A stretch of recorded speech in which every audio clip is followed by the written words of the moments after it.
Most people hear the words Charlotte's Web, they are reminded of a beloved children's book.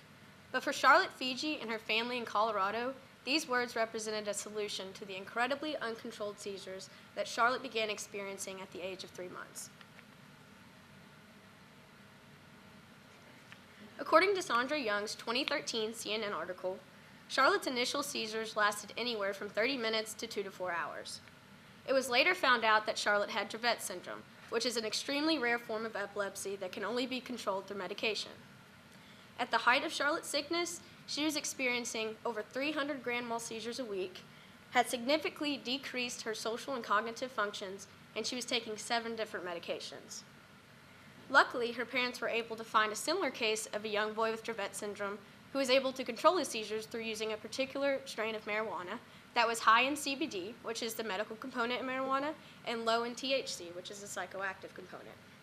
After Charlotte's first use through oil extractions of this strain, which is now named Charlotte's Web, she went a straight week, so 7 days without seizures. Now she uses the oil extractions every day in her food, and she only experiences seizures 2 to 3 times a month. She has also experienced significant cognitive and social growth. Charlotte was only able to have access to this plant through Colorado's Amendment 20, which was passed in November of 2000, that mandated that the state set up a medical registry program. Further, according to the University of Michigan's Monitoring the Future study and Lauren Boyer's 2015 U.S. News article, nearly 6%, or 1 in 17, of college students smoke marijuana on a daily or near daily basis, and this is the highest rate since 1980. Personally, I have an interest in this topic because I research it frequently and I have seen it benefit numerous friends and family members. Thus, I believe that marijuana should not be federally prohibited due to the outdated nature of the legislation that effectively criminalized it, its obvious medical benefits, and the fact that the war on drugs has resulted in a mass incarceration increase in the U.S. prison population without actually decreasing drug use. As stated, the Controlled Substances Act that was passed in 1970 presents an outdated view of marijuana for several reasons.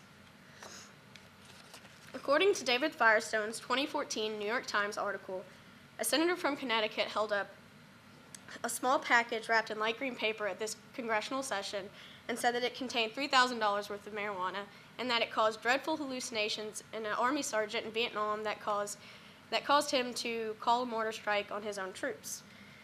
Needless to say, the bill was passed unanimously after this. The impact that we face today is that the DEA and the federal government now classify marijuana as a Schedule I substance, which means that according to these schedules on this chart, that meth is considered more safe for someone than marijuana, that marijuana has no currently accepted medical use, a high potential for abuse, it is one of the most dangerous substances in America, and it involves potentially severe psychological or physical dependence. To further prove that marijuana does indeed have medical benefits, I will now list some of the 23 that I found on a Business Insider article in 2014. To name a few, marijuana has proven to medically benefit or have healing benefits for the following diseases and disorders: anxiety, arthritis, cancer, seizures, Parkinson's disease, concussions, glaucoma, hepatitis C, lupus, Crohn's disease, PTSD, and many, many more. However, people in 21 of the 50 states in the U.S. do not have medical access to this plant, which has probably helped to cause the over 700% increase in the U.S. prison population since 1970, and that is according to fieldofburn.org.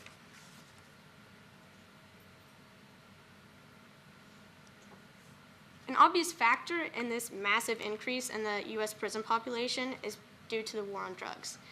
The war on drugs is a group of policies that was enacted under President Nixon in the 1970s, whose goal was to reduce drug use and to reduce the violence associated with drugs.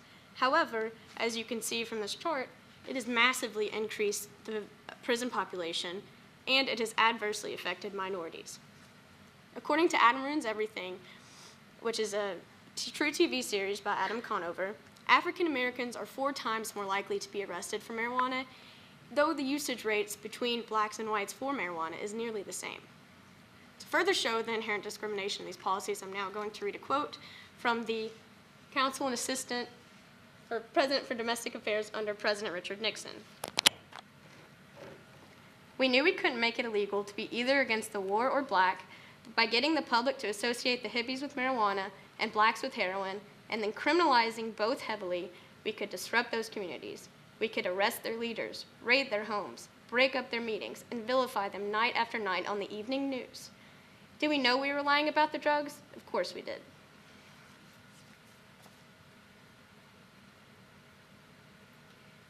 In conclusion, I believe that marijuana should not be federally prohibited due to the outdated nature of the Controlled Substances Act, its obvious medical benefits, and the fact that the war on drugs resulted in mass incarceration of minority nonviolent offenders. According to this map from governing.com, 26 states and the District of Columbia, plus the 3 states that joined it in the 2016 election, now have some form of legalization of marijuana. This tells me that it is practical, that marijuana could be legalized, and that it will be decided on in the future. And if it is legalized, regulated, and taxed, millions and millions of dollars will be added in tax revenues that can be used for various government programs.